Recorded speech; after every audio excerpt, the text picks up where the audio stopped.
Hello and welcome to the Comic Conspiracy Podcast, episode 521 for the week of Monday, October 5th, 2021. My name is Ryan Higgins. Who's here with me this week? Brock Sager. Kevin. And Charlie. Look at that.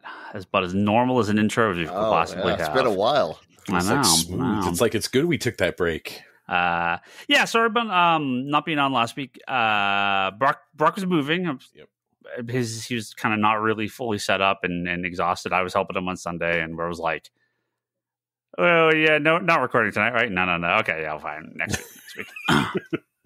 But well, I think everybody, like, it was gonna only be you and me. Yeah, I think so. I think Kevin was a maybe. Yeah, but I was like, yeah, just whatever. We'll do it next week. It's fine. It's fine. I just never let you know one way or another. I just Surprise, I'm here.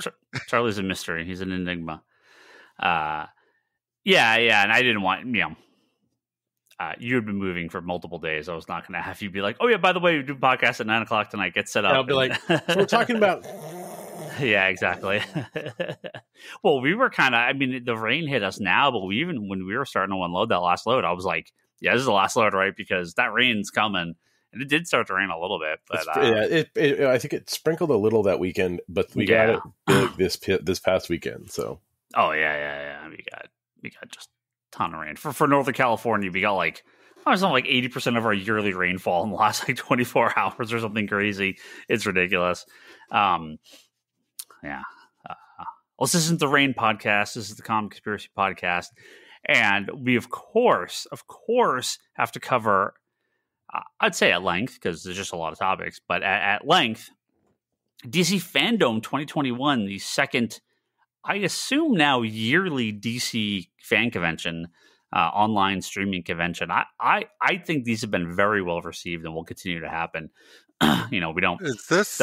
So I might be getting confused because I know they've done multiple in 1 year, like they did one and then they did another, but isn't this year 3, technically?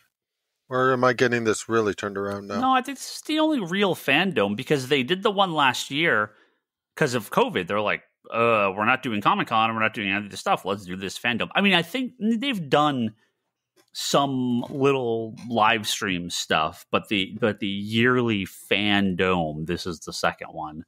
I don't think there was something prior to that. This was only the second. This has been the second FanDome. Yeah, they've done it. This was at least the third, even though I remember the last one was a like mini one or something in the mid-year or something. I don't know. That's what I'm saying.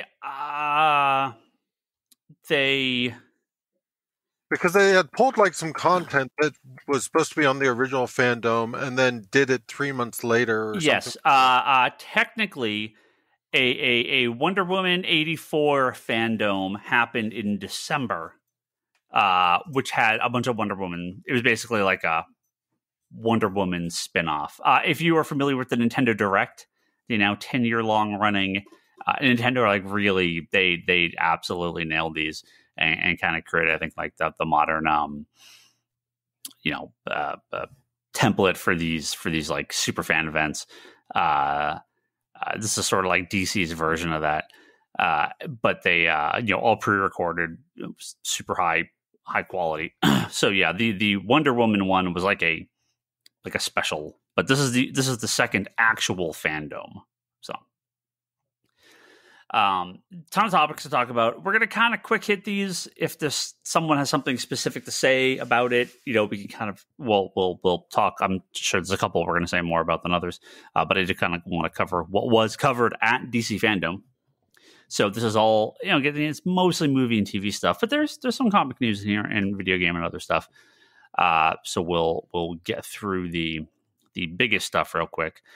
Black Adam had our first kind of sneak peek and little teaser out. I mean, it's not a trailer, right? It's maybe a minute of footage from early in the movie. Yeah, it's like the beginning of the movie. It's like, just like, hey, look, here's Black Adam in the beginning of the movie. Yeah, you don't get like a real clear shot of him in the costume and everything, but you get, kind of a hooded, and you see him kind of floating up and getting shot at. Yeah, no, I don't know off of him. I don't know if this. I mean, this shouldn't be a spoiler. I don't know, Kevin. Did you say you did watch the the Black Adam thing? So those EPK, those press kit, Yeah. with all the people talking about. As soon as I heard Pierce Brosnan go, I was James Bond, and man, this is bigger than anything. I'm like, okay, out. That was all I needed. So, Okay, so you didn't see the footage, whatever footage they showed in about the first literal minute of it. right? Okay, yeah. But go ahead. It's okay. That stuff aside, again, this shouldn't be a spoiler, but it is maybe slightly. I mean, I don't really follow all the crazy behind the scenes spoiler stuff for these type of things. So when things happen in a trailer like this, that's really the first time I'm ever going to know about it. But a specific 6-letter word was said in this trailer that caused something to happen. So I don't believe we're getting an official Shazam like appearance in the movie, but Black Adam is connected to Shazam. So that was I mean, look, maybe they've talked about this and I just have no clue, but I had no idea. Like, are they going to just really divorce this from Shazam and it's going to be its own thing? No. This is going to be fully connected to Shazam. So that was. Well, I mean, they kind of teased the previous. They teased basically that Black Adam. I mean, it was almost like an energy contract scene in Shazam. Right. They don't. I believe they don't call him by name in that, correct? No, but not that I recall, at least. We know who it is. I just, you hope, you assume, but official confirmation that, yes, this is going to be connected to Shazam, which is good, which it should be, obviously. I could very easily see them not, which is why I'm very happy for this. The spoiler I was hoping you would say was that Isis appears. but let's just pause for a second for Joanna Cameron. That was a topic I didn't for know later. I didn't know if that was on your topic list. Yeah. Now, object of many a young boy's wild crush. 3 of the 4 members of this podcast are slightly too young for Mighty Isis. Well, although I think we're all familiar with it. Yeah, that was. I discovered we just her lost Kevin in again. Comic in her comic. Hold on one second. Hey, Kevin, we lost you on the stream. I heard him talking still. Oh, now he's back. I got you. Kevin, you there? Yep.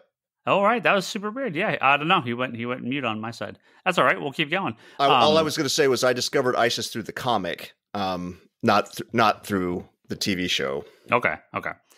But they, the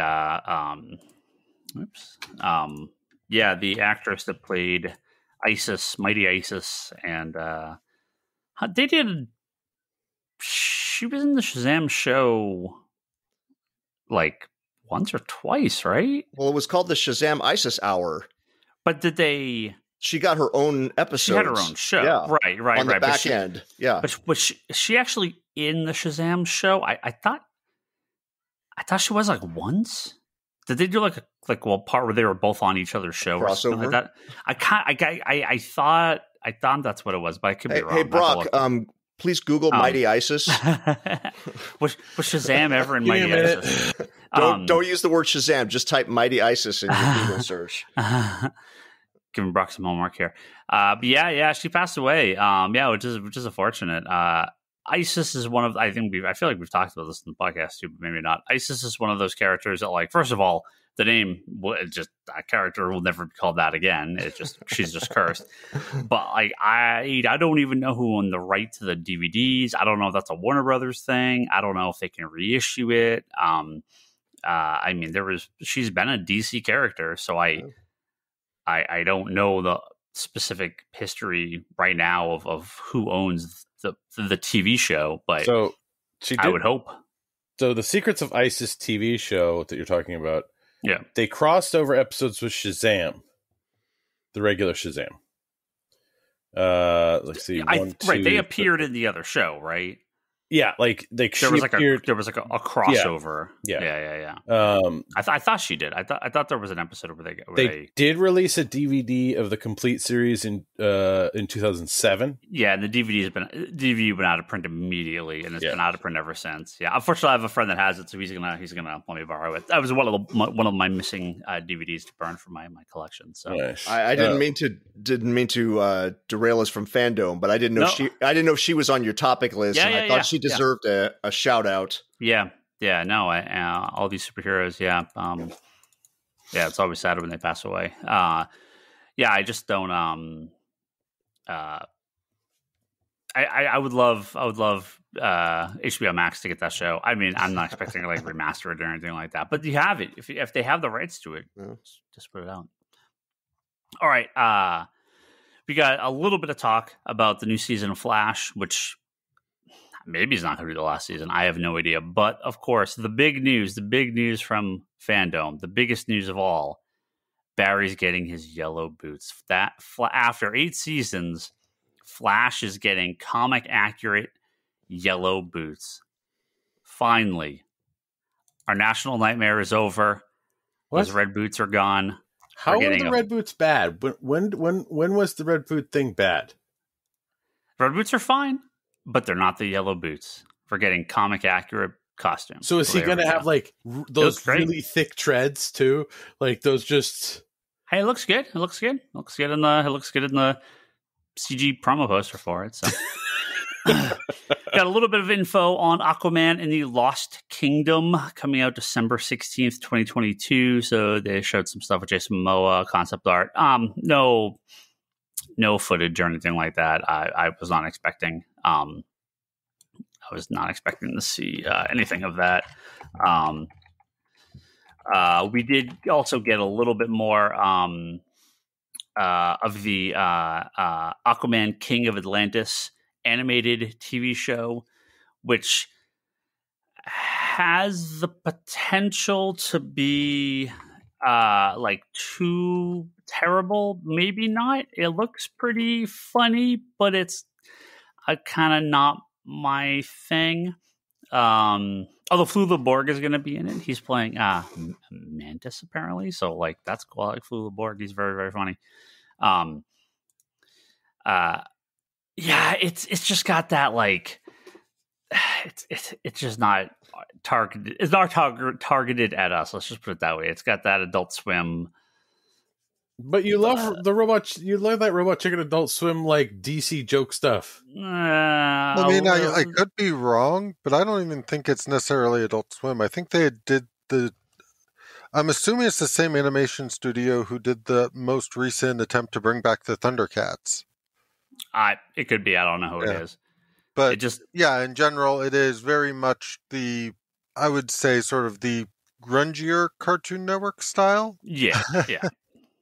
It's not the baby stuff, but it's not the like the Adult Swim stuff. It's that kind of tween teenage Cartoon Network stuff. That's just I don't know. The animation's what's going to kill it for me. It could be funny though, but I gave Teen Titans Go a chance, and it's amazing. So we'll see if they can do something good with that. But luckily, you don't need any more shows on your watch list. So if you had to bow out, it wouldn't be bad, right? It's only a 3-episode.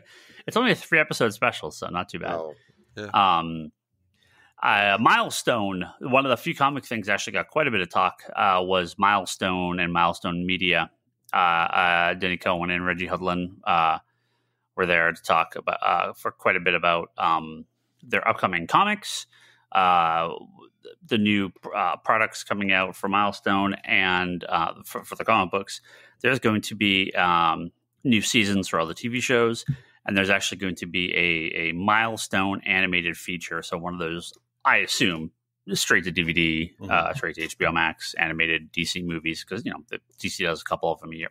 They're like 3 or 4 of them a year. They're cranking them out.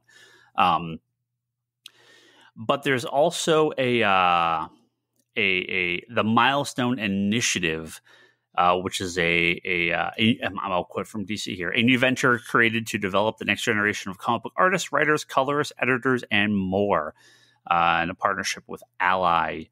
And this is, for people of color and LGBT creators. So they're trying to expand out the. Scott Snyder did a similar kind of class, like a writing class and creator class a couple years ago. DC. Oh God, what was it? Yeah, I'm blanking on the name of it, but this is similar. They came up with that. I got those. They were pretty good. I enjoyed them. Yeah. And people like James Tynion came out of that, and a few other really now pretty big name creators. So yeah, there's a chance that Milestone could definitely get kind of the first batch of kids coming up and make some big names for themselves in comics. We got a little bit of info on Suicide Squad: Kill the Justice League. This is the the video game from Rocksteady. It looks pretty good. I will definitely play this. It looks pretty funny. But it was mostly just cinematic, no real gameplay. Yeah. We definitely got a lot more info on the Peacemaker TV show, which starts January 13th. But that trailer. Very soon. Yep. We got a full trailer for Peacemaker. It looks really fun. I am excited for Peacemaker. I like that they're going to let this batch of DC stuff go pretty, I say hard R, but R, right? Much more adult. They talk about butt babies, okay? Like, it looks pretty good. I love Vigilante. I love the look. He looks perfect. I know it's a goofy take on the character. Well, I'm not. It's dead. I think they're Deadpooling him a little bit, and it's like a little bit. Just don't overdo it, guys. Comedy is challenging. I thought the Suicide Squad did a very good job of it. I think John Cena is very funny. I think Peacemaker is a kind of a, I don't say dumb character, but he's a he's a perfect D-list character, in meaning D for douchebag character. He's a character they can do something with that's different from the comics, and no one's going to care. So Peacemaker's a perfect character to do this with. It works fine. I have faith in the Peacemaker show. The Suicide Squad is pretty good, so let's see what they can do with it. A little bit of info on Superman. We got some. They talked with the actors from Superman and Lois. All the cast of Supergirl had a little kind of retrospective. Yep, they were talking about Stargirl, My Adventures with Superman animated series, which is the new kind of retelling of Superman and Lois's like early years. And then there was a special feature with Tom Welling and Michael Rosenbaum about Smallville, the 20th anniversary for the Blu-ray set. So that was the kind of official. I mean, the Blu-ray set had already been announced, but that was sort of like their official, like, hey, talk about the show and the history of Smallville. Which, you know, I think pretty much everyone can agree that Smallville set the standard for modern superhero television. I don't think you get Arrow without it, and I don't think you'd get everything that came after it without Smallville. So yeah, no, Smallville did a lot. Yeah. I was going to say that I was trying to rewatch Lois and Clark not too long ago, since it was on HBO Max, and it dawned on me while watching that I think Smallville was the first time we had sort of the weekly bad guy with powers in any kind of like comic book show. Up until that point, it was always it's got to be a gangster, or it's got to be a bank robber, or they got a little bit of, CG started to get available for television. They got a little bit of a budget. Yeah. I love Lois and Clark, but it's like a sitcom romance show with some superheroics in the back. Smallville is like a comic book. It's as close, I think, at the time that we really had to a comic book live action television show, right? Well, the first 4 seasons was that Monster of the Week format, really hard. And then they they had a lot of drama too. They had endless romance stuff with Lana they dragged Lana on way too long. And then you had those like season 5, 6, and 7 where it's just like, ugh.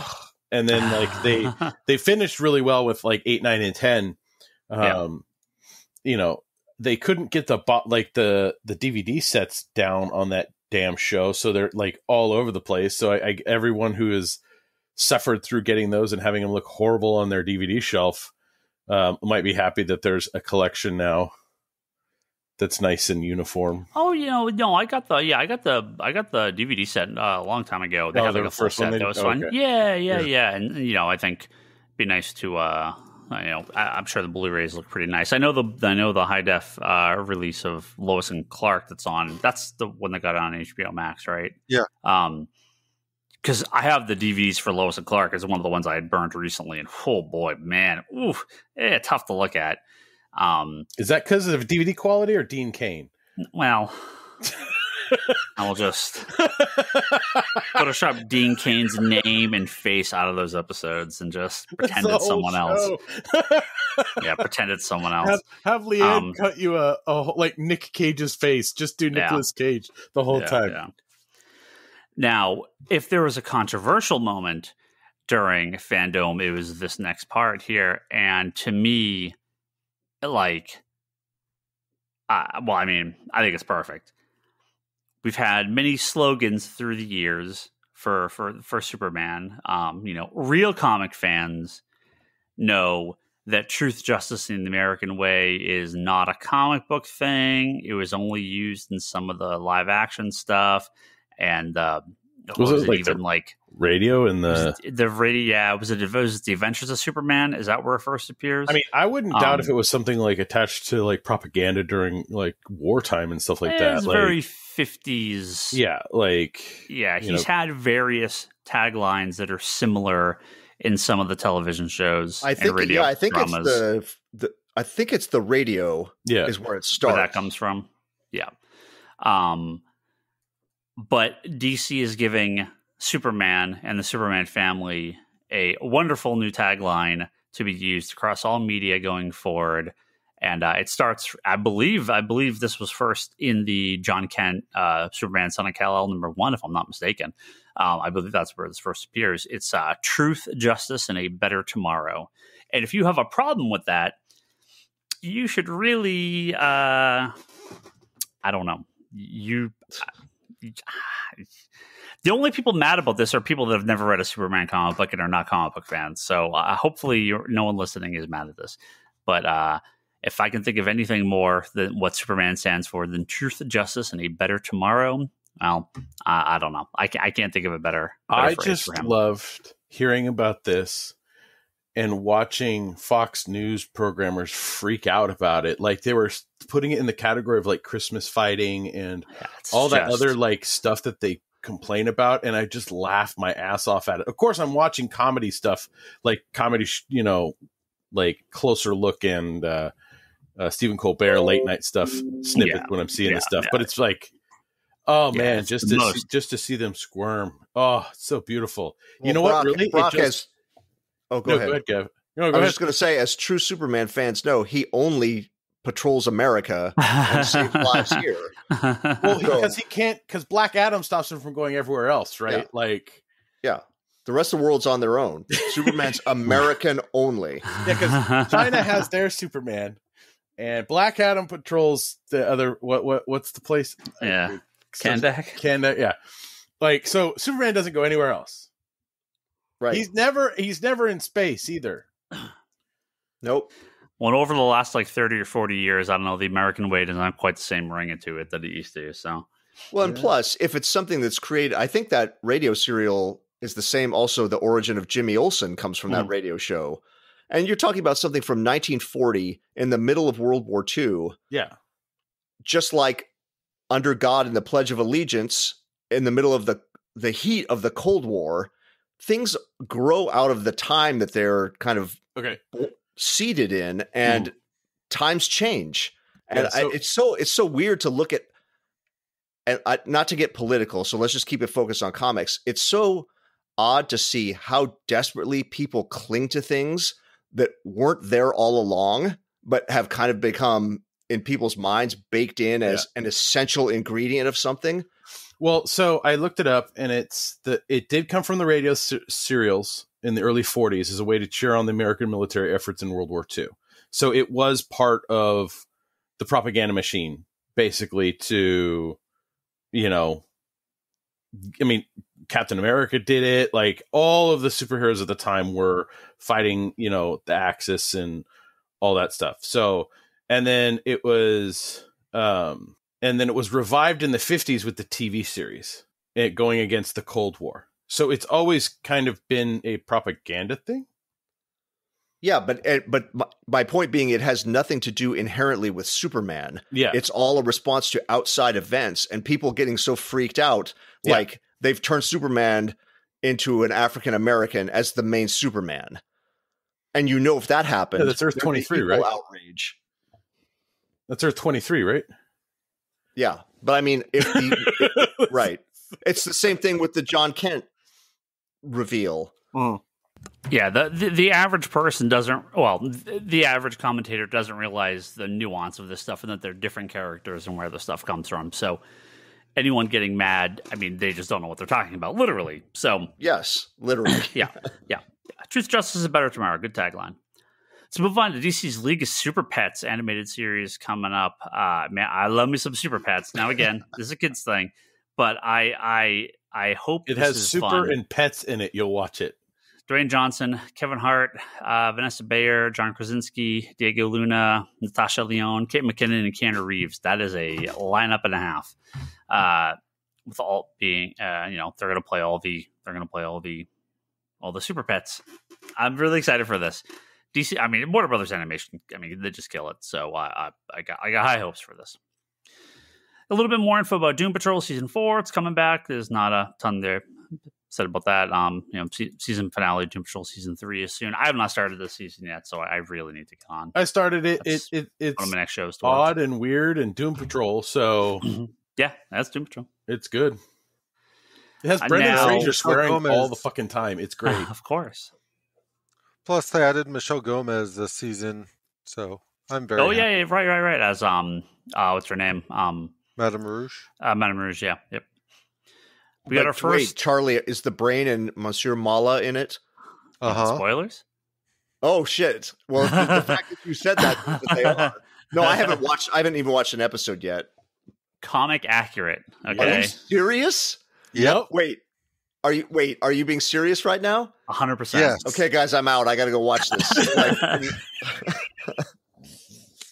Yeah, I haven't seen the episodes, but I've seen the screenshots on it. Yeah, 100%. 100% comic accurate. I was hopefully joking, meaning like I was hopeful, but it was a joke. And they did Animal, Vegetable, and Mineral Man in the first season. I know. I remember. Like the comic. Yeah. Like they didn't even fake it. Like no, they're doing it. It's pretty amazing. Another teaser, again, not like a full-blown trailer, but we did get a little bit of Ezra Miller's Flash, and although not much to go by, of course, we did see... Can we stop for 2 seconds here? Yeah, of course. So Ezra Miller comes on, and he says, we don't have enough to say we have a teaser. He's such an oddball. I'm sitting there going, George Lucas established a teaser with just... boom, boom. I mean... Like, literally, just... like fade in, fade out, fade in, fade out, fade in, fade out, and then like that's it. They could have had him like just charge up for 2 seconds, and that would have been a teaser. So it was a little weird, but yeah, no, continue. Yeah, no, we got a teaser for Flash. They showed a little bit, not much, right? A little bit of Barry Allen, but obviously the point was. We didn't see like Black Adam. We didn't see the face. We didn't see everything, but we do get a familiar looking cave. No neck, no neck, and 2 pointy ears coming out of the darkness. So, the no neck is back, baby. We got a little bit of Batman going on in this too. We got a little Michael Keaton Batman. So yeah, we'll see. I got no clue. We'll find out. Find out where they're going. Not a lot about Sandman, but obviously, not a lot about Sandman, but we did get our first look at Gwendolyn Christie as Lucifer and Morningstar. Very cool. So, cautiously optimistic about Sandman. I expect it's going to be great. Just stop. It's going to be great. Just stop. It's cautiously fantastic. cautiously optimistic, man. So I think this had been leaked a little while prior, or maybe even fully announced. I'm not sure, but Injustice is getting one of the animated movies, and that's a no-brainer. Obviously, Injustice is a massive hit for DC, so one of the next animated movies is going to be an adaptation of the Injustice comic into animation. So that's coming. We didn't get too much, but again, a little bit of info from the actor and director from Blue Beetle. So that's going to be one of the new, I believe Blue Beetle and Batgirl are the two announced straight to HBO Max movies, if I'm not mistaken. Yes. Correct me if I'm wrong. Didn't they just announce Brendan Fraser as a villain in Batgirl as well? I guess that came out today. Yeah, but that wasn't a FanDome. But I guess he's going to be Firefly in the Batgirl. Oh shit! comic, really? In the Batgirl movie? Yeah. Nice. Which, I mean, Firefly's kind of like early Batgirl villain. Well, even if it's like Firefly 1 and she's battling Firefly 2, I don't care. Like, there's been so many fucking character. What? It's all the same character. Yeah. Well, no, Firefly's had so many different. It's like Clayface. It's like, which one is it? Like, yeah, it doesn't matter. So a little bit of a concept art. No footage. Obviously, they haven't started filming or doing anything. But Blue Beetle's coming, so that's gonna be soon. Next couple of years. It's not. It's not Ted Kord though. No, it's Jaime Reyes. I mean, Ted Kord could be in it. I have no clue. And just want a Blue Beetle would be Blue Beetle would be a perfect tie-in with Black Adam if they wanted to. There's ancient Egyptian history with the Scarab and everything, and then ties in the comics with Black Adam a little bit. So, a little more comic news. We're getting a Monkey Prince miniseries. So this is by Gene Yang and Bernard Chang. This is the characters introduced in the DC Festival of the Asian anthology that came out with earlier this Festival year. Something. So that got announced. We got a little bit of info also with Gotham Knights. We saw the Court of Owls story trailer. That is for the upcoming video game. Looking forward to that. Scott Snyder, Greg Capullo, Jim Lee, talked about it as well. So that looks pretty fun. And it really looks a lot like. I believe this is supposed to be in the follow up to Arkham 3, right? Arkham Knight.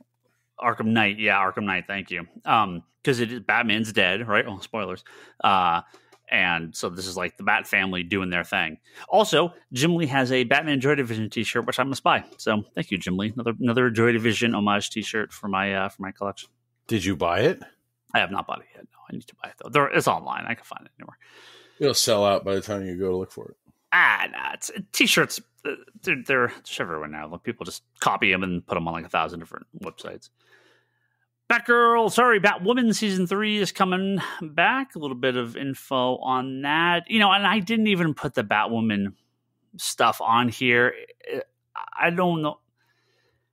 If you want to look up the nightmare that's apparently the season 1 Batwoman set, there's a ton of back and forth between Ruby Rose and DC and Warner Brothers. And even the actor, I forget his name, the actor that plays Batwing, he came out talking trash about her too. So like, it's such a nightmare. I don't even care. I watched all episodes except the last one of season 1, and then I just haven't continued. Yeah, I saw all season 2. It's fine. I think Alice is the best character on that show by far.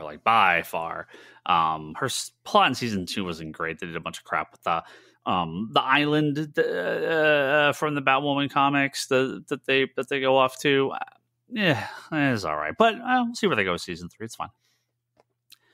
More animated stuff. Catwoman Hunted is coming. It's a Catwoman and Batwoman kind of team up movie, and it's a very, very anime looking animation style. So I like the different look. It looks really fun. So this is gonna be another one of the animated movies. February 8th comes up pretty soon. They showed a bunch more animation, a bunch of shorts coming. Constantine, the House of Mystery with Matt Ryan is going to be voicing Constantine. Nice. Teen Titans Go and the DC Superhero Girls, Mayhem and the Multiverse, which is a feature length. I'm very much looking forward to that. Green Lantern, Beware My Power, and Battle of the Super Sons, which are 2 more animated movies. And I believe they said the Super Sons is going to be their first full CG animated movie. And then Long Halloween Deluxe Edition is into 22, which is going to bring the 2-part animated movie together into one release. So if you're holding off on the individual volumes, you can pick them up together. Legends of Tomorrow is hitting episode 100. There you go. Man, I'm struggling through that last season. The show just gotten so off. It's so off the rails. It's fun enough, but I again, like Flash, Legends has to be near in the end. I just don't think they know where to go. That's okay. I will say that the fact that they've been promoting episode 100 has got me to start catching up again, because I only made it through like half of last season. Yeah, I just got through like ISIS's Pothead Brothers pot episode where he goes onto a show with a elf alien that crash land on it, and the show is all about weed. And I'm like, God, you could tell just the weed guy got on to the writing staff of Legends of Tomorrow, and they're like, what if we had a character who was really into weed, and then every season he gets his weed episode? I'm like... So it's the Pineapple Express episode is what you're saying? It's fine. It's fine if you smoke weed. I don't care. But don't put your weed ideas in my TV shows. Don't put your OC into Legends of Tomorrow, because you got to get the weed episode on, guy. Okay, smoke them if you got them, man. I don't care. Just it's really juvenile and annoying, bro. Calm down, bro. There's gonna be another Batman podcast. I don't know why they call these things podcasts. Marvel does them. They're not podcasts. It's a radio drama. DC's doing it. Also, not a podcast. It's a radio drama. It's a digital drama. I don't know. They can call it whatever they want. Not a podcast. So Batman's doing a thing called Batman Unburied, which you can get on Spotify and other online services that people put podcasts on. But again, not a podcast. Now, if there was a Batman podcast where Batman talks about, like, what's going on in Gotham City this week, how good the Gotham Knights are doing, in the finals. Look, I'd be down with a Batman podcast or a Wolverine podcast where he ranks his favorite beers or whatever. That's a Wolverine podcast. These aren't podcasts, okay? Could we just get the terminology correct? Not a podcast. Not a podcast. Speaking of dramas, did anyone finish Sandman Part 2? Has anyone started Sandman Part 2? I've listened to like 2 episodes. It's so amazing. I have not started fantastic. It yet. I have it downloaded and ready to go, but I have not started it. Baseball season's over, so my podcast listening time has increased. So I'm part of me wants to go, yes, thank God, and the other part of me is like, yes, thank God. So now I am I'll probably got some time to watch it or listen to it. A little bit of info on Batgirl, the movie with Leslie Grace. Again, not much to show, but a little bit about that. Season 4 of Titans got announced. Again, season 3 just wrapped up, right? I believe. Yep. I'm like almost done with it. I think I'm 2 episodes back. I won't spoil it, but I swear it's got one of the worst plans I've ever seen in a show. Worst plans? Yes. The quote unquote solution they go with to the problem, I'm like, that's a horrible idea. They're totally going to say it works, but it's a horrible idea. So you're telling me the weed guy influenced that episode as well?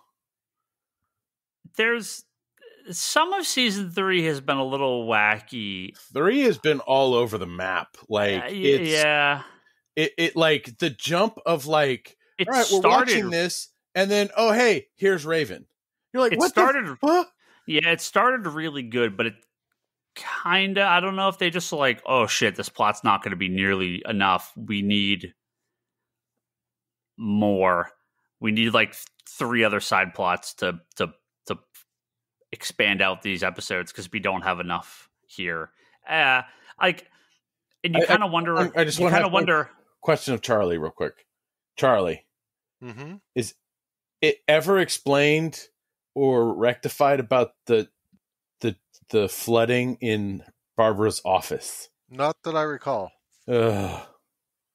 Well, that's all from Scarecrow, like, dicking around with the water, right? And that's how they... But... Yeah, and it, like, killed the fish. I mean, that's why that's there. I don't think there's any other reason. I don't think that's a fish? Plot. Yeah, she had, like, that fish, and, like, the water falls in the tank, and it dies. Because it's all the... That's what caused the water supply. Obviously, this season's been so entertaining. I've been paying that much attention. You know why everyone's going crazy, right? Because he Scarecrow poisons the water supply. Everyone that drank the water in those like 8 hours went fucking crazy, and I know that like splashed down and it's like, oh yeah, it's the water supply plot that Joker's done numerous times, and hey. Didn't Ra's al Ghul want to do something of that nature in a movie? Like, eventually, everyone's like, look, stop drinking the water. We try all these crazy plots. Why did we never try something twice? Joker tried this water supply thing. It didn't work. I'm the Scarecrow. I could do that. I could do the water supply. Let's go do the water supply. Look, Batman stopped me. But that's fine, because here comes Clayface. Water supply. I mean, they're all going to do it at least once. They're all going to try it, right? You got to try the water supply. Well, Scarecrow just gets stopped with a steel plate. Yeah, it's fine. It's fine. Yeah, I like Wonder Girl rolling up in a tank and just being like, fucking get in. I was kind of like, okay. She's Wonder Girl. She can not drive a fucking Humvee tank. Well, did you like how Wonder Girl came back? I would love to know the behind the scenes, because I think what happened was they're like, yeah, we just need to cast. We just kill Wonder Girl, and then they're like, fire that staff writer that killed Wonder Girl in the stupidest way, and then we're just gonna bring her back because we just gotta bring her. Like, what are you, the stupidest person alive? Like, just bring her back. It is a little weird that they're like, oh yeah, I guess just anyone can get back from the dead. Just yeah, okay. It wasn't anything special. They just came back. So it's like, oh, okay. I guess anyone can come back from the dead. Cool. All right. Well, apparently 2 people. Yeah. Well, that's what I mean. Like it just wasn't like a Wonder Girl didn't do this. Like, this wasn't like, oh, the gods allowed her to come back. It's just like, nah, you just get off the train and you come back. Like, yeah, you got off the train, you find this place, you come back. So it's like Hawk just has to refine the place, and we get Hawk back. Like, well, I think the understanding there was that those things killed, like if you die in hell, you die forever, kind of thing, or if you die in purgatory, you die in forever. Yeah, I don't know. But he's not dead. I don't know. Or he's not in hell. He didn't. Season 3 of Harley Quinn is coming. This whole conversation's killing me, because I'm just sitting here going like, I haven't seen the last complaints, and you still haven't watched the last episode, which will just redefine all your complaints. Okay. Fine. Season 3 of Harley Quinn coming. The Matt Reeves, J.J. Abrams, Bruce Timm, Batman Cape Crusader animated series is coming. I just nothing to say.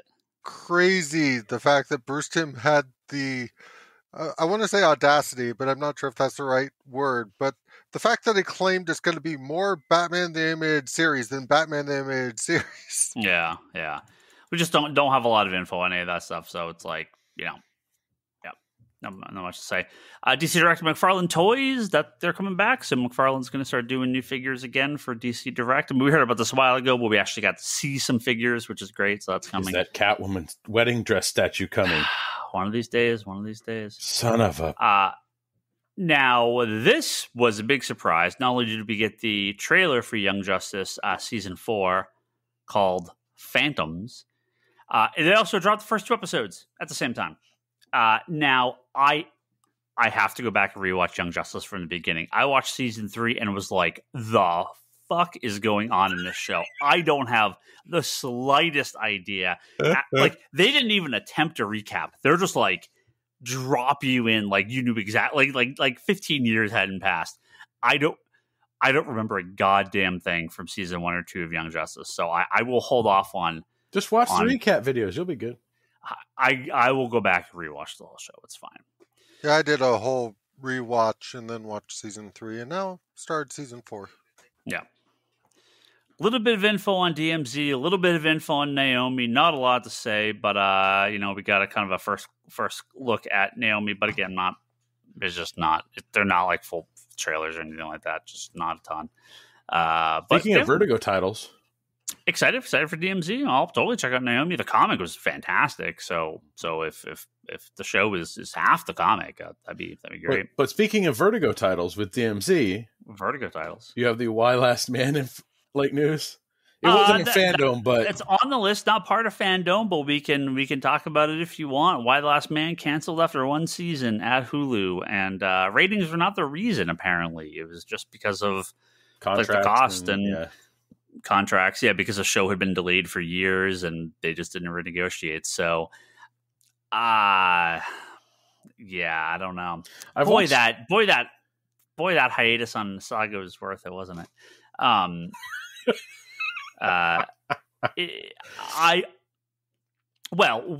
don't we save for a minute, because I assume I know what's going to happen to Why the Last Man, but we'll talk about that in a second. We'll get to it because we have something else to talk about in the same way. We hit up a few other of these things in chronological order. Again, not much to show, but we've got a little bit of info on Shazam: Fury of the Gods. We got to see some of Helen Mirren and Lucy Liu playing their new God characters. Yeah. Again, not a comic thing, so these are new characters to this. You have a lot to choose from for Shazam. I don't know why they had to create new characters, but if Mr. Mind does not come out, I don't need him to be in the movie. He is consolidating power. I don't need him to be the villain of this movie. That is fine. Mr. Mind must come at the end of this movie, like Nick Fury, and recruit more villains. So that is fine. He is building his army of monsters. It's totally okay. Society. It's fine. I just need more Mr. Mind. Comic accurate Mr. Mind. Voice box. Everything. Again, myself, Kevin, we will stand up, slow clap if Mr. Mind is in the finale of this episode of Shazam 2. I will then expect Shazam 3 to be all about the Monster Society of Evil. Monster Society of Evil? Yeah, Monster Society of Evil. They must. Linda Carter, Patty Jenkins, they were there talking about Wonder Woman. Brock, have you committed the Wonder Woman spin challenge on TikTok? I know you're a big fan of TikTok. You're on there all the day. What are you talking about? Dance videos. All your dance videos. I understand. What are you talking about? I'm on OnlyFans, man. You want to do the Wonder Woman spin challenge, Brock? No? I don't know what this is. Okay. Hashtag Wonder Woman spin challenge. Kevin, do you know what this is? I am not a TikToker. I'm not a TikToker either. Why do you think I am? For the 80th anniversary of Wonder Woman, they want you to go on TikTok and do the spin. Like she does when she's doing that behind the scenes dance? That spin. What am I supposed to transform into? Whatever you would like.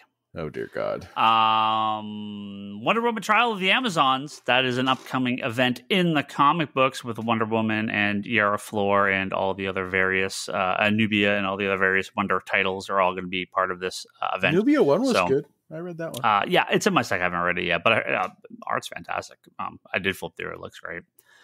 So a little bit more about, we'll get more about the Wonder Woman big event in the coming months when it gets elicited. Sweet Tooth got a little bit of love for season 2. Did a little Q&A with the kid.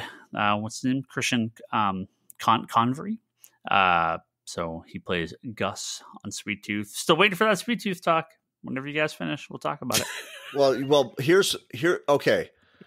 This is going to be one of those topics we push off forever. You've got to set it as a topic, and then if there's a deadline, I will meet it. Okay. Please don't set it for next week. Why don't we aim for our end of year episode? We can have done. It will probably be in the conversation. Okay. So, and then we can briefly talk about it as well. So, yeah, that'll work. But I assume Why the Last Man will come to HBO Max, because why wouldn't it? Just like Pennyworth season 3. Yeah, Pennyworth. Yeah, season 3. This is a show that's still on the air. Has anyone seen Pennyworth? No one's seen Pennyworth. No, but it's still going on. 1 and 2 are also going to be on Max soon. So yes, And I'm very excited for that because I actually want to watch this show. It looks really cool. I just, again, it's in a long line of stuff. And it was on Epix, yeah, a channel no one has. So I can't imagine the show did well. I can't imagine anything on that channel does well because who has this channel? But like, there's a kick-ass Toby has the channel. Flashback Pennyworth spy show. Like, I want to watch this. Like, so I'm really excited to get picked up, and it's going to be on HBO Max. So, really looking forward to that. Now, we're going to wrap up our FanDome talk. Clocking about an hour. That seems about right. We got, arguably the biggest news at FanDome, right? We finally got like kind of the big, official, real, full Batman trailer. Now, Kevin, you watched the first 30 seconds? I watched until there is a shot of a coffee cup. Okay. So I'm going to Did you see what was in the coffee cup? Yes. Okay, yeah. I saw that and then I bailed. So I'm going to say that's about 30 seconds into the trailer. Yeah. There's a diner and there's some police approaching the diner from the outside. Yep. So you got to the Warner Brothers logo. Okay. I'm watching the trailer and I'm watching the trailer. And then I bailed. Yep. We won't spoil anything. I don't know if there's anything we can really spoil in it. It's a lot of disconnected scenes of Batman fighting people and there's not really like the plot isn't really given out. Not really. I get rooftop vibes, but that's just me. Well, man, you thought the Nolan stuff was dark. Holy hell. This looks so good. Like, I better than I imagined. It is crazy. The Riddler stuff could get weird. It's possible because they have this very like what's his name from Saw? What the hell's the guy's name? This guy's name from Saw? Jigsaw. You mean the mask thing? Yeah, just this very like very weird vibe. What is that mask called? But oh God, what is that mask called? There's at least one scene. I'm not sure, Kevin. We are talking fully armored Batman here. I know you're less a fan of. Oh, it's the GIMP mask. That's what it's called. Yeah. I don't think you're a huge fan of armored Batman. 50 rounds of machine gun to the chest. Yeah, I'm a fan of it when they're shooting Superman like that. But man, this looks good. This looks just so fucking good. And it, like a lot of Dark Knight stuff, it looks, clearly there's gonna be special effects and CG and everything like that, but it looks way more grounded. What's her name? Catwoman. Kravitz? I'm just blanking her name. Zoe Kravitz. Thank you. They gave her the year one haircut, which looks fantastic. And that's one of the things I wasn't sure, again, how accurate they were going to go to the look and feel of Batman year one. But they're very much going for that. And this really does this feels like, I know year two was brought up a lot, that like this is, Batman's around, these characters are around, the villains are around, but they're not really, she's not Catwoman yet. He's not the Riddler. He's not the Penguin. They're not like the costume criminals they really become. Like, this is sort of the start of all this, past Batman's first year. Because they have the Penguin guy in it. The Penguin guy, yes. Well, because he's Mr. Penguin Man.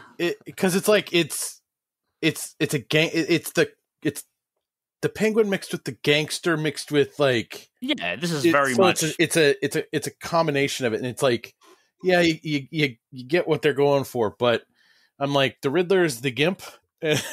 Like, what was funny though is they didn't show Gordon at all in this trailer. Did they not? I don't remember really seeing. I don't remember seeing him. They showed the light, but they didn't show Gordon. I think they did. No, they didn't show Gordon. I don't remember seeing Gordon at all. It's the guy from Westworld. Yeah. I'm Jeffrey Wright. Was he with those cops going into the diner at the beginning? I think he's no. I'm pretty sure. I have to go back.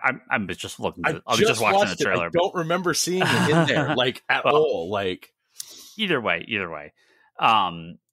I'm excited to see what they do with this because I want to get more of the plot. I mean, obviously it's Riddler, right? It's Riddler, but it looks fantastic. It looks fantastic. Hey, you know what would be a really cool dramatic choice that would actually get me to stand up and clap again, like Mr. Mind, would be Batman in a comics accurate costume. And I don't mean it doesn't need to look like the Super Friends Batman, but every version has been armored. Wouldn't it be crazy to take a left turn and just do a non-armored character, especially early on, like this movie is? He's got to have armor. It's the only way to make it realistic nowadays. Yeah, that's what I go to my superhero movies for, Brock. Realism. That's what we go to the superhero comics for. Yep.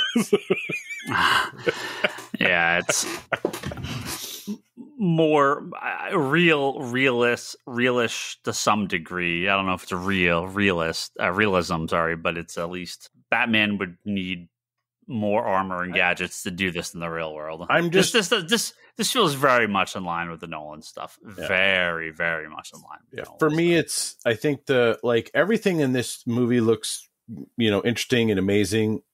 Riddler outfit, whatever. It's just Patterson's performance. I think that's really what's gonna make or break. I'm not. I'm not like his Batman voice. I haven't seen it. It's bits are there, but I'm not sold yet. So, what was the line in? I'm vengeance. Yeah, but he has sort of a similar was it in Batman Begins where it's like fear me, or is that I don't something he says. He has kind of that. He kind of has the line in this where you're like, okay, that's his Batman voice. Okay, yeah, he's no.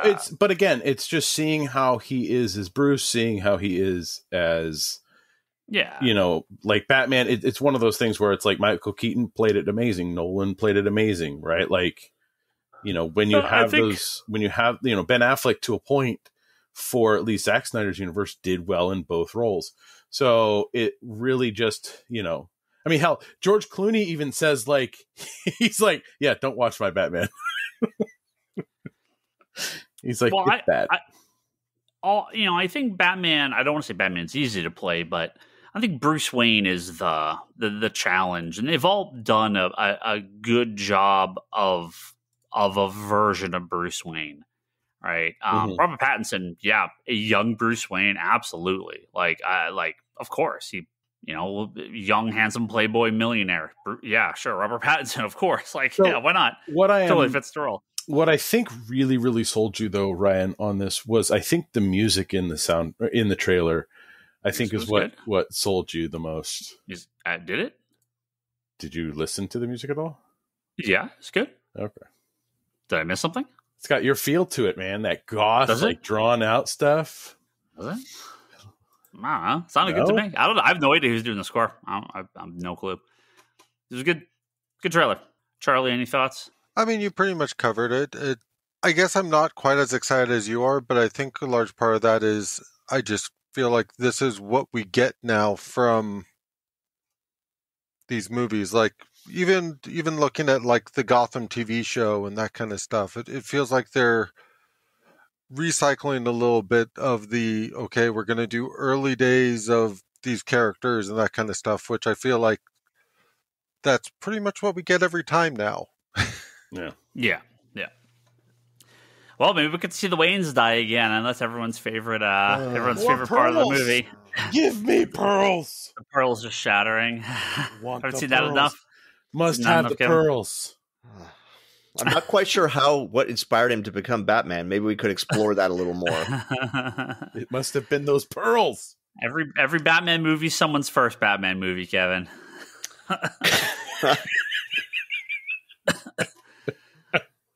Just like the comics, everyone's comic, every issue comic is somebody's first issue. First, yeah. So you gotta explain everything again to everyone. FanDome was great. I really hope they keep doing this. I really hope they keep doing this every year. Comic-Con will come back and C2B2 and the other conventions, but DC kind of doing a digital version of D23. It's very cool. It's very well produced. They do a great job. There's some fun surprises. I really like this. Allows them to do the performance, right? It allows them to kind of, like you said, control it with like Nintendo Direct does, where they really just kind of hammer down and they're like boom, boom, boom, boom, boom. Having watched hundreds, thousands of hours at this point of live E3 coverage, I never need another live conference again. Because they're just so bad and stiff. Do this. You are billion-dollar companies. Do produced video content to announce. So you're saying Hall H for Comic-Con should just be them renting out the open air, or the open air stadium, and just doing it in live there. I mean, whatever. You could have Hall H. I don't care. I'm just saying. They're just fucking stiff and uncomfortable. Just do these produced content. It just works so much better. It's so much better every time. Yeah, FanDome. Hopefully they do it again next year. Although I would expect we should get news relatively soon about a traditional Comic-Con next year. Although I don't expect it'll be quite as big. I don't think any of these cons are going to quite be full con numbers. I know none of us were there, but I know I talked to a few people and saw pictures from New York Comic Con, and that was not New York Comic Con. It was not empty, but it was. Well, they capped tickets. Yeah, a fraction of what it normally. Well, and Baltimore was this past weekend, and I think Baltimore was regular attendance, But man, it was painful. I got it. This is squeezing lemon juice on my wound, but it was painful to sit here and not be at either of those shows. Painful. Every photo that I saw, I was just like, "Oh, you're not at the con, Kevin." Are you doing the fake Comic-Con? TBD. My goal is to hit one of the remaining shows this calendar year, so that would be SDCC, Emerald, or C2E2. And they're all a week apart or something, aren't they? They're all within 4 weeks, 10 days or whatever. Or 3 weeks, something like that. Yeah. It's crazy. Okay, that was FanDome. Well, hopefully, hopefully we'll have more to say about that. I'm sure we'll get more cool stuff in coming weeks. Before we wrap up, we do have a couple random things. I actually got a question too. Got a podcast Patreon question, but let's hit a couple quick news stories. Nothing major. But it is a few things we're talking. Spider-Man, as we know, has gone weekly. We talked about that a little while ago, but now Batman and Detective Comics is also going to go weekly through. I don't think we have an exact date of how long, but for the foreseeable future. So starting with issue 1046, Batman's going weekly, and it's going to. Detective 1046, and the 1046 will be the first weekly issue, and it's just Detective, not Batman, right? No, correct. Yes, just Detective. Okay. Batman is going back to monthly, which it was twice monthly, so Batman's going to be just monthly. But Batman, one of the post-Fear State things we know about the upcoming Batman comics is Batman's no longer going to be in Gotham, and Bruce Wayne's going to be out of Gotham. So there goes Batman for a while. But someone's gonna still defend the skies and the gargoyles and the creepy rooftops of Gotham City, and so the rest of the Bat family is going to take up the cape and cowl, if you will, and so it's going to be basically like Detective is going to become a Bat family title, and it's going to be weekly with it was when Rebirth anthologies, similar, yeah. But Batman will. I don't believe is going to be in it regularly. It'll be an amalgam of the Rebirth Detective stuff and Urban Legends. Yeah, so I'm a Bat Family book. Detective is a good enough book for it. It's Yeah, man, makes sense. Yep. And Detective has been Batman less or Batman light in times in the past. So there's a little bit more though coming up for Detective Comics as well. There's going to be a special guest writer in issue 100. Sorry, 10. What was it? 10,000. Jesus Christ, 1,050. And that is going to be Mark Waid coming back to do more work for DC. He's going to be doing a Batman, Superman, World's Finest special story in that anthology with Dan Mora, artist Dan Mora, who's been working on Detective Comics. And Kevin, if you have not seen this artwork, you should, because it's very classic. Yes, it looks great. Very 70s. This is a backup in something? It's one of the backups in Detective 1050. Now, wouldn't this be a fantastic creative team on an ongoing World's Finest comic? Hell yes. Part of the solicitation is a new story set in the DC universe, talking about the backup, bringing readers to the start of a brand new day for Batman and Superman. This is just the beginning for Waid and Mora, and for Superman and Batman. So I would think an ongoing World's Finest comic by Mark Waid and Dan Mora is all but certain. Well, remember, Waid still has a day job at Humanoids, so I don't know what his schedule looks like for availability for writing. I think he'd make some room for this, maybe. It feels like it. I just don't know what his commitments are without an ongoing added to his slate, but I would love to see it. Sure. And another radical idea. Can you imagine this? Superman and Batman as friends? Holy God, mind blown. I've never heard of such crazy notions. Ever. Well, I'm sure you'll I'm sure. Oh, we'll see. We'll see what happens. I mean, this illustration sounds like that's what's happening. I don't know how else you read that. We'll find out. Now, we did kind of skip this topic the other week. I figured we'd talk about it more maybe when the book came out or something like that. But various news stories happened that I figured we should touch on this briefly because it is a pretty big topic. For people that don't know, Jon Kent, son of Kal-El from the titular Superman Son of Kal-El title, in the next issue 5, which comes out in a couple of weeks, will be coming out as bisexual.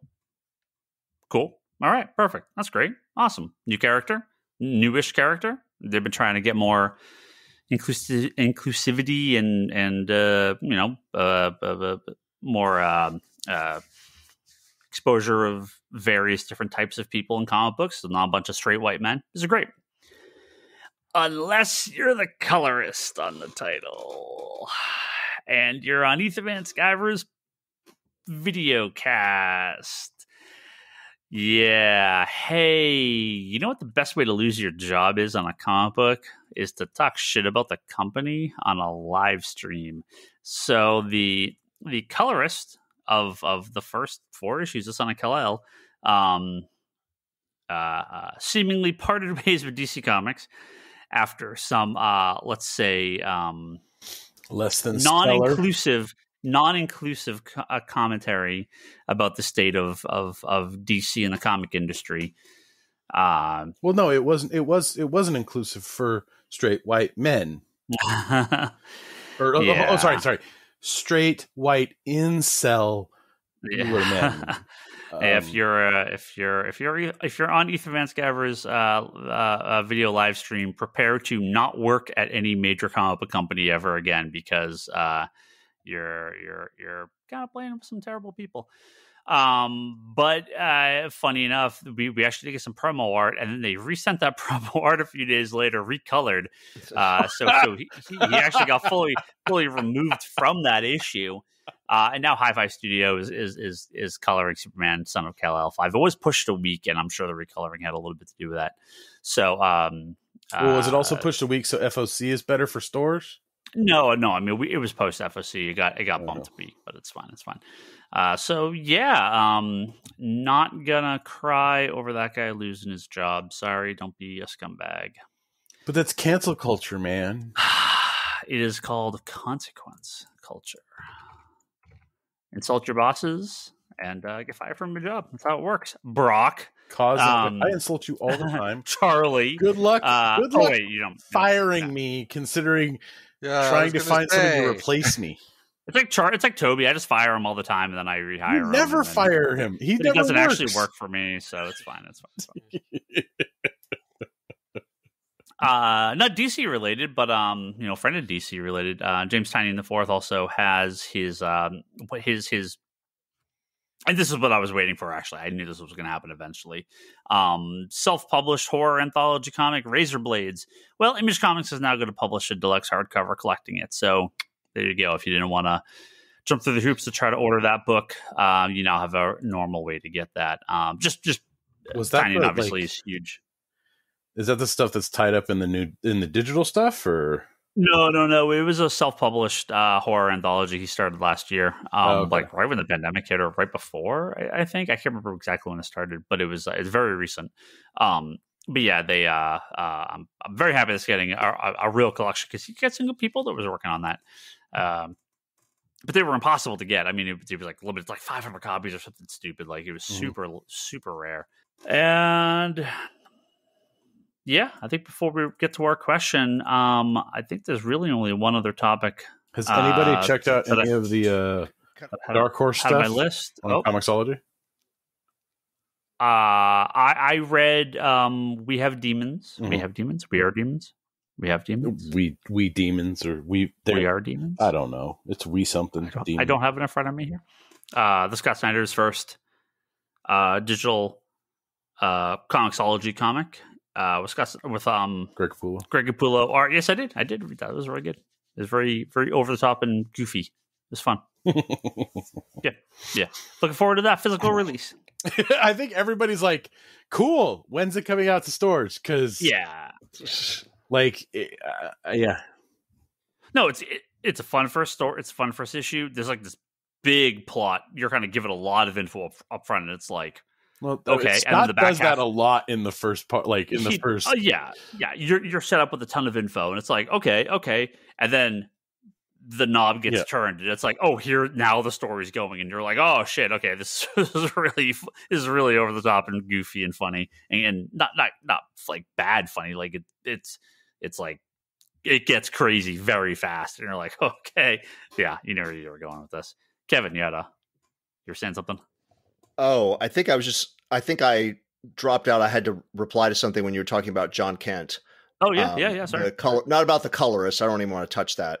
Yeah, but sure. I just want to say, like, I have zero interest in that character and reading a comic with that character as the star. Zero interest. But I think it's awesome what they're doing with him, and I hope that younger readers find that character and find a vessel in the superhero world that hasn't been there before. I think it's a great, great thing. And anybody who gets upset about it and clutches their pearls about, they're making like, this is again going back to the American way. You don't understand the nuance. It's not Superman. Right. It's a brand. So when people get up in arms about changing the core characters from something that they've been for 50, 60, 70 years, you can understand that. I think all of us could understand that. But when it's a brand new character, or not brand new, you know what I mean? A new character invented in the last decade, these are the perfect vessels for things that can't be found in comics. And I think it's a great thing. And to me, this is the mistake Marvel and DC both made, which they have both fixed, which I'm very, very happy for. I have no interest in the characters that are in the Champions comic. But if you're a younger reader, these are characters for you. Yes. The problem that Marvel and DC had for years is they were like, we have to introduce the new thing, so get rid of the other thing. Right. And that is a bad idea because it alienates part of the audience. So I understand if people were like, oh, they got rid of Superman to replace him with his gay son. Oh, look at this. Look how horrible DC is. I mean, I wouldn't agree with that, but it'd be like, there's no reason to do that. Your Fox News anchor impression needs some work. But you wouldn't agree with it, but you would understand where someone's coming from who would be upset by it. I mean, I think getting rid of characters can kind of die and you're like, fine, right. But they're going to come back, right? So yes, I no spoilers, but I had a number of conversations with Robin's with somebody else about the end of Strange Adventure. And I think that's a perfect, again, we'll keep this, maybe we can talk about this in a couple of weeks because it ended fairly recently.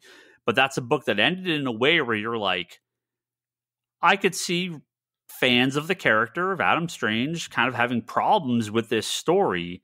However, it's just the story and they could do whatever they want and it counts or it doesn't count. It doesn't really matter, right? With a character like Superman, sure. If you're like, well, we're going to get rid of him and replace him with this new character, I would be frustrated, not because of what's replacing him, but because you're getting rid of Superman. Right. I'd be like, who at Marvel now works at DC? Well, and this was my problem with Captain America, Iron Man, right? It's like, you can have both. Marvel figured it out, DC's figured it out, and that is the perfect combination. You can get your classic characters for that audience and your new characters for that audience. And you get a little bit of crossover, and sometimes people like one or the other. And a character like Jon Kent, totally fine. The book's good. He's been good in Superman. He's been good in Future State. I love the channel. I love the Super Son stuff. He's been a great character. I follow this guy's path, see where it goes. Right? It's a fun book. I like it. You know, does the character go away in a couple of years? Is he the biggest thing that'll ever be a DC, and he will replace Superman one day because he's going to be the most popular character ever made? I don't know. We'll see where it goes. It's been fun so far, right? Yeah. And so, yeah, it's just like there are characters at Marvel, characters like Kate Bishop and Riri Williams and Miles Morales. I'm like, not really the characters I follow at Marvel, but I'm glad they're there, and they're going to obviously filter into the TV shows and movies, and I'm going to get some element of them. I don't read their comics, but it's like, hey, that's fine. Yep, the characters are there. But it was when they were replacing Spider-Man, replacing Iron Man, that's when you're like, what's the point of this? Like, I think again, it was specifically a character that replaced a guy named Ryder. Well, Nova. So Nova sort of is one of those characters. Well, right. Nova is not a popular character. He never has been. He never will be, regardless of the. Hey, stop knocking Rich Ryder. He's a great guy. I look, but that's a character where I kind of am like, okay, yeah, I kind of could see them wanting to do something in this universe, and we're going to replace Nova out. But again, it seems to have come back that we just have both. Why not? Mm-hmm. Why not? Well, I think the difficult part with Rich Ryder was that Nova series that came out with the Guardian stuff was really good and did a great job kind of reinvigorating like that character and making him like something like, hey, check this out, check this character out, right? Yeah. And then it's like right after that, it's like, yep, no, we're just going to get rid of him and bring, I hate to say it, but sad Ryder replacing Kid in, or, like it's that's where it was too much, I think. Well, sorry for dragging us way off the topic. All I was saying was, I think the Jon Kent thing is great. I don't want the rack of new comics every week to be just things that appeal to me. Right. And I don't want the rack to just be things to appeal to children or tweens. It's a big table. It's a big banquet. There's room. There should be room for everyone and every taste. It's that newsstand, right? It's like you used to see a sea of options, a sea of choices when you used to go look at comic books, right? There was romance books, Western books, like tons of different types of books that you could choose from. And everybody had something that they could go to and pick up and be like, I like this. I'm going with this, right? So, and if you don't like that there's a bisexual character, here's a great idea. Don't read it. Boom. And move on with your life. Yep. Like the fact that somebody would be like posting on social media, screaming about like, who gives a shit? Like seriously, when you add up all of the issues in your day-to-day life, the sexuality of Superman's son, if that ranks in the top 1,000, you really need to examine your choices that brought you to this moment. And that's actually one of the reasons I kind of didn't even put it on the topic list, because I'm like, is this even a news? Like, I mean, it is, but it's like it's a new story in our current climate, unfortunately. Yeah, like should it even be right? No. You're like, no. Yeah, it's just like okay, cool, that's fine. Yeah, I just like I'm reading it right now. I'm like, please let the story be good. Like I'm enjoying it. It's good. Just give me a good story. Like I just don't want to be reading this and go, oh, this is really bad. No, I've liked it. And Brock, I had no problem with the sexuality, or I'm not saying anything about the quality of the stories. I'm just not interested in a junior Superman as a concept. That's all. And for me, reading it right now, I'm just like, okay, I've been reading this character. I've been enjoying this character. Okay, this is the direction you're going to take him in. Take me on that ride. That's fine. But don't make it a shitty ride. Don't make it. No, and I think it's been really good. You know, his whole idea is that, like, you know, hey, Superman, it's great that you're, you know, defending the world from Brainiac, but like, what about your original mission of like really trying to make the place better? This is, and I'm still, I mean, kind of paraphrasing from the last issue. He's like, you know, this is my world. You know, or Superman's like, this is, you know, I moved here. You were born here. This is your world. Go fix it if you want. You know, like it's not my place to say, but it is yours. It's bringing. So it's a great. It's a great idea. It's bringing in that oh god, Green Lantern 76, right? The one with like the slumlord and right. Like it's kind of bringing that. When when Green Arrow and Green Lantern went across the country and did that whole like, you know, these are the problems that are happening now. How do we fix these direct problems? Like, the big ones, you know, Superman and them are off taking care of the big stuff. But what are we really doing about everything, you know, day to day? Like Superman even did that. Straczynski had him doing that on Grounded, which was really cool. And I mean, that is the original Superman. That is the original Batman. You know, these characters have become more fantasy and fantastic as time has gone on. But the original Superman is fighting slumlords and not drug dealers, but like mafia guys and mobsters and racketeers and stuff. Yeah, so it's like. Yeah, and that you know, that's what these characters originally did, and you know, they have sort of gotten away from that, and so it's, you know, every now and again a character kind of rolls back to that original concept of fighting for the actual people and being proactive and not reactive, and we'll see where they go with it. Yeah, and it's there you go. Final news story before we move on. Tom Holland. I mean, he's a guy that spoils things, from what I hear. Yeah, I mean, I don't know. I'm sure people are hopeful that he'll re-sign and do more, but people are aware that this is it, right? Like Spider-Man No Way Home is the end, and he's done as Spider-Man, and that's it for Spider-Man, and it's not part of the Marvel Universe anymore, and he's done. People realize that, right? I don't know if people realize that, but he's done. This is the end. This is moving on to Uncharted. No, yeah, he is doing Uncharted. They've released that trailer. Yeah, No Way Home is over, and that's the end of Spider-Man. That's his 3 movies. That's it. That's all these people ever do. Thor's the exception, right? They do 3 and then they're out. He did say that No Way Home is a conclusion of the story, and all upcoming films marks the end of the contract. The actor is not closing any doors. He says, we're not treating No Way Home as the end of the franchise, but I think if we're lucky enough to dive back into these characters, you'd be seeing a very different version. It would no longer be the Homecoming trilogy. I would give it some time and try to build something different and tonally change the films. Whether that happens or not, I don't know. But we're definitely treating No Way Home like it was coming to an end, and it felt like it. So, yeah, there's weird conversations about like, oh yeah, Spider-Man's gonna, you know, be more movies. No, this is it for now, and I think he's done.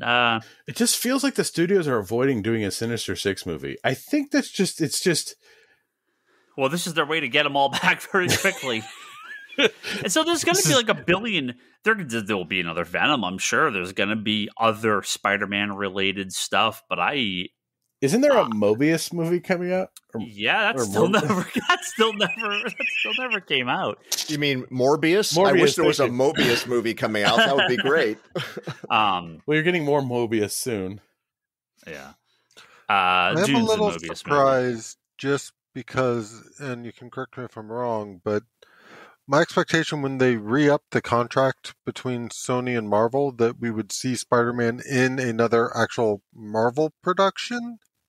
As far as everything they're saying, this is it. Now, of course, they could sign another contract to do 1,000 other movies, but as of like right now, this is it. So, did that basically just mean that they agreed to make one more movie in a shared universe, and that was it? I don't know. I mean, we've had Spider-Man's been in 6 movies, and we've not had a Spider-Man movie yet, right? I mean, the all these movies are not really Spider-Man movies. Well, no, but what I'm saying is Infinity was a Spider-Man movie. Civil War wasn't a Spider-Man movie. So and then Far From Home were part of the original Marvel Sony contract, if I recall correctly.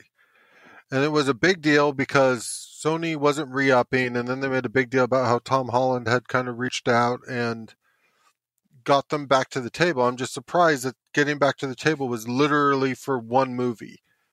But I mean, a $1 billion movie is worth going back for, right? Yeah.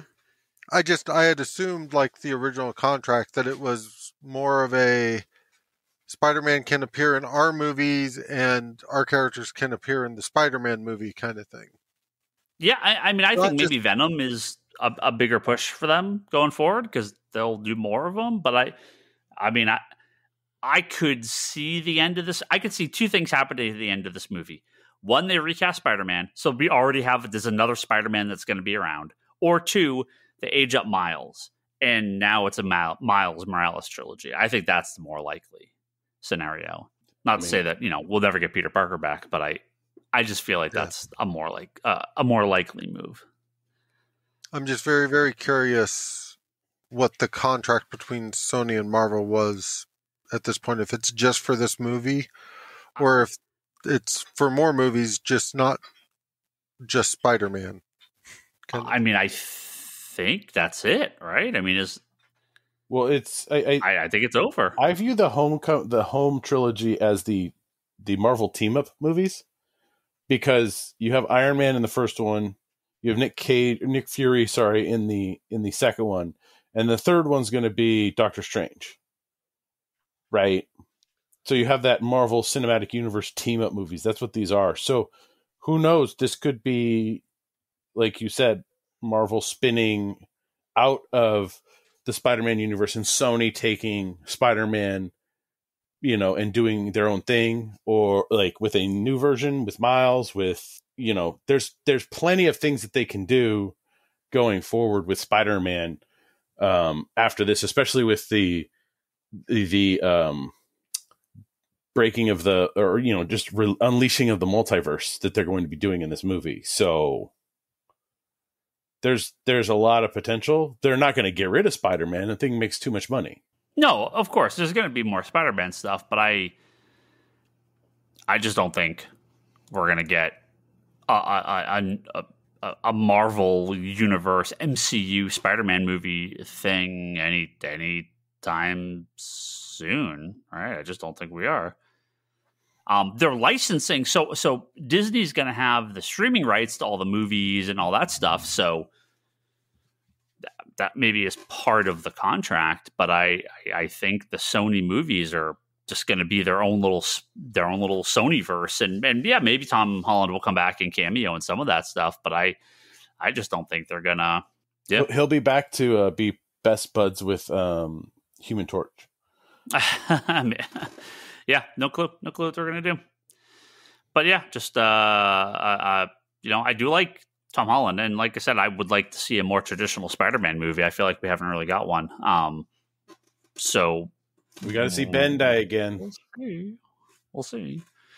But yeah, that's it. That's it for Spider-Man. Sorry, Spidey. See you later. Final question, not comic related, but I want to believe we've answered before. But I every now and again when this comes up, I do like to answer it. This is from Christopher. Is it about binding? On our Patreon. No, it is not. It is not. He said, the more fellow comic book fans I get to know, the more I realize that a good portion of us are also passionate about music. As a retired drummer, I know I am. I've never heard you guys talk about what kinds of music you listen to. I'd like to hear about that aspect of your lives. For me, I'm a huge fan of prog rock, specifically Rush and Pink Floyd. How about you guys?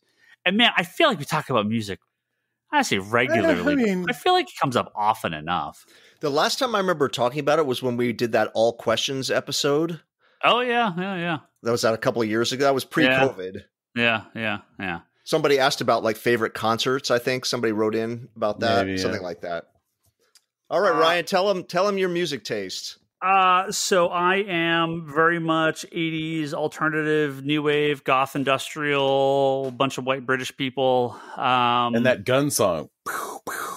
Yeah. I mean, I DJ'd for a decade. I ran a goth club over in San Jose. Got to give him your DJ name. Got to give it DJ Vitus, man. Hell yeah. St. Vitus Dance, Bauhaus. Yeah. I mean, I like other stuff too. I have gotten re-gotten after many years being. I used to work at a record store too. I worked at a place called CD Warehouse in Sunnyvale for years. I worked at Warehouse. I worked at Warehouse Music in San Diego Suncoast and Rasputin for a minute. Yeah. I like other stuff. I like classic rock. I like Jamaican ska. I like a lot of other things as well. But if you're coming to the comic store, more than likely you're going to hear like the Smiths and New Order and Joy Division and Susie and the Banshees. Well, when you're and working. The Cure and Depeche Mode. Yes. When Marshall's working, it's female artists from Canada and bands from Canada. That's Marshall. And I love like Britpop and Bjork and Radiohead and Blur and all that. Yeah, a lot of Pet Shop Boys, British. Yeah. I don't actually know Charlie's answer to this. I kind of do. We've talked. I feel like we've talked to this a few times, but go ahead. You guys can go.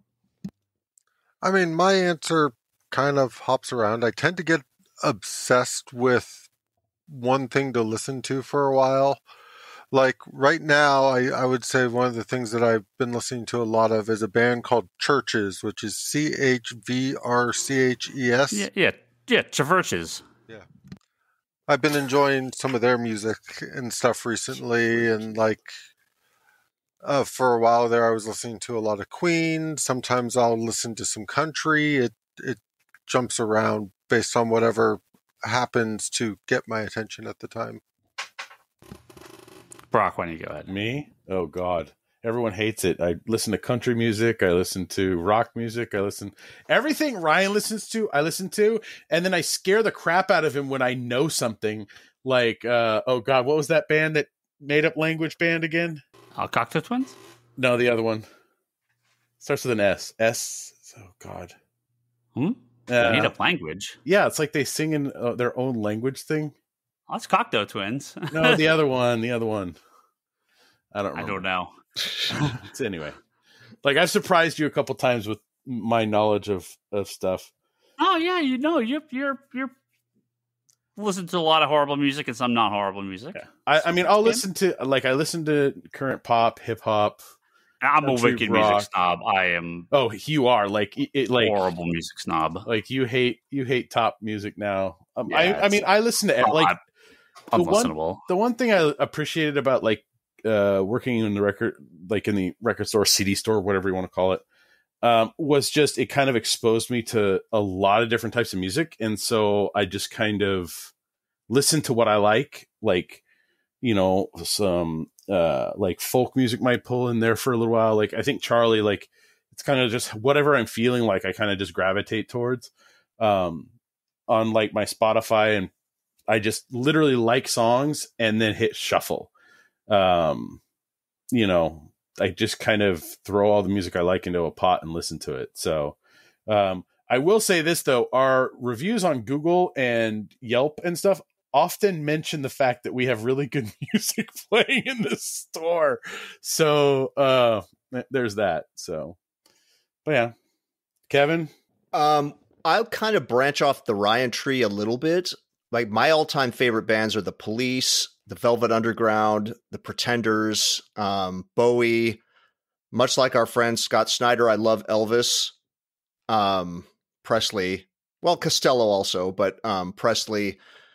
One thing that I really enjoy is like at the end of the year, Brock, you kind of touched on it. Like the end of the year, Edgar Wright will do like his top 100 songs of that year on Spotify. Yeah. And I'll listen to all of that playlist and like tag certain songs because he has a lot of singers and bands I've literally never heard of. And it's so cool to be able to make like a discover just off someone else's random recommendation. Oh yeah. Yeah.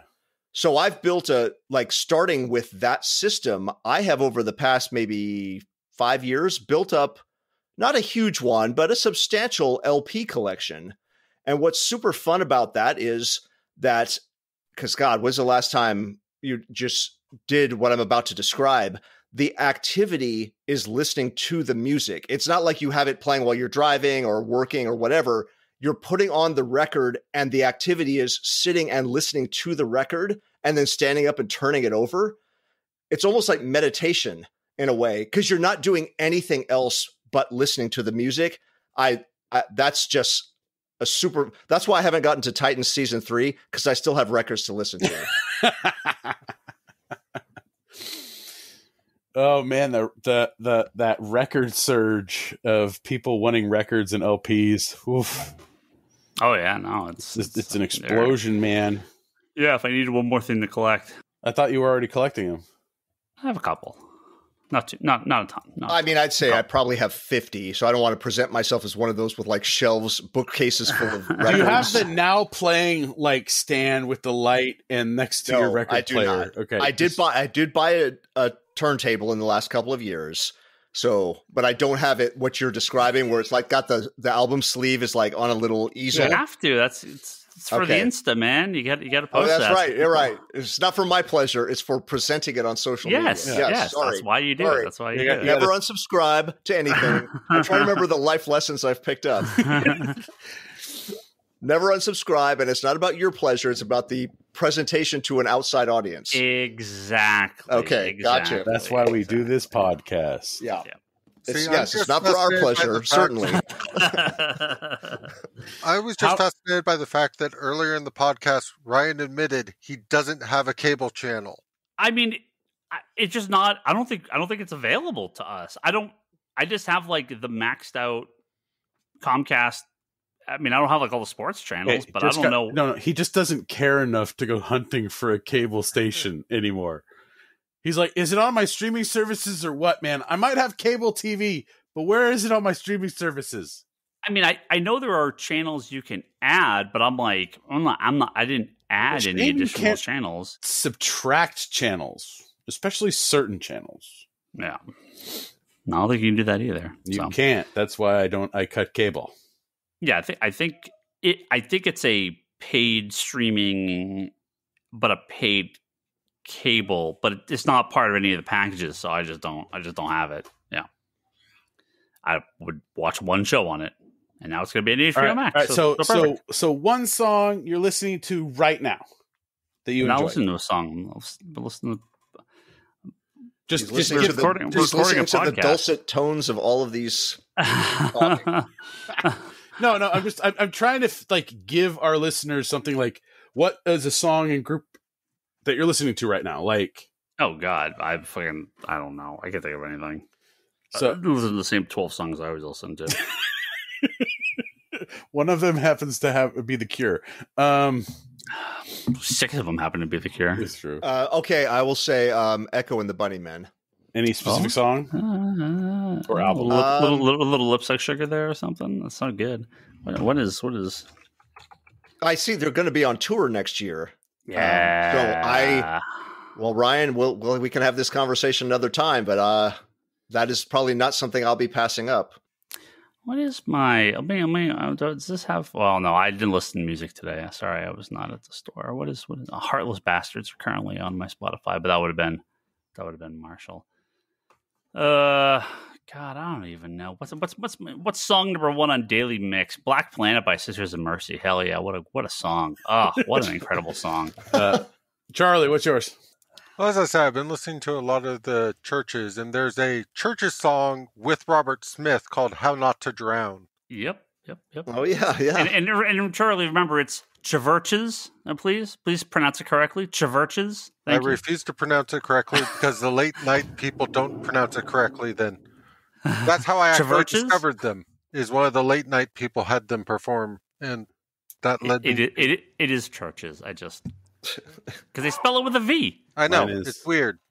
Took me a while to have any clue how to look up their other songs, but mine is a Cowboy in L.A. by Lanny, Lany, all caps. Sounds like a song I would never listen to. Wanna be a cowboy and you could be my cowgirl. That's a song. That's a song I listen to. Yeah, that's the only cowboy song I listen to. What movie is that on? That's an OG movie that we all watched back in the day. I mean, it's got Bruce Willis in it. I don't know what movie that's in. It's in. I'm sure I do, strip but club scene. I just don't realize it. Pulp Fiction? No, I can't think of another. The Last Boy Scout. Oh, Jesus! Is that a Last Boy Scout? I mean, I've seen it, but I don't remember I think that's the song of the strip club scene. I haven't seen Last Boy Scout since the theaters. Yeah, I haven't seen it in a long time. Long time.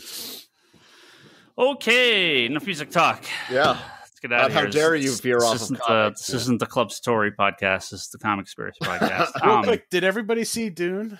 Holy fuck. Again, not the Dune podcast, Comic Conspiracy podcast. That's Geekbox next week. Yes, Brock. I went to I didn't go to IMAX, but I went to the next biggest thing I could get.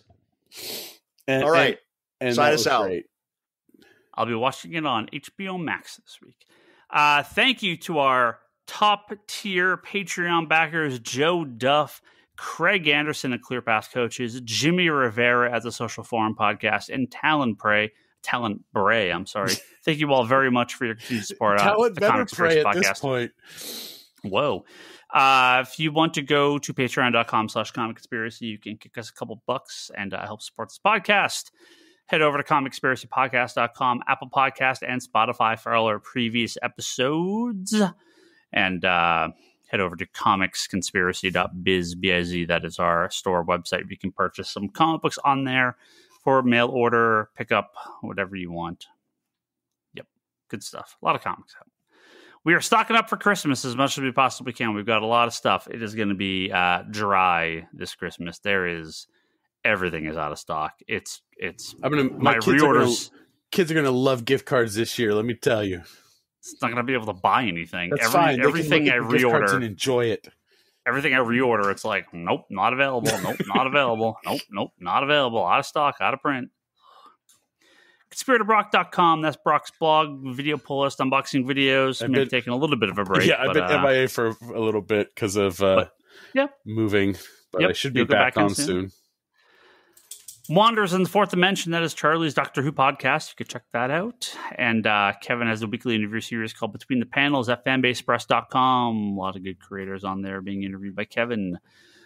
And Leanne, my wife, has leannehill.com where you could see her art over at Etsy, etsy.com/shop/Leanne Hill Art. If you're on Twitter, you can follow us. Ryan Higgins, Brock Sager.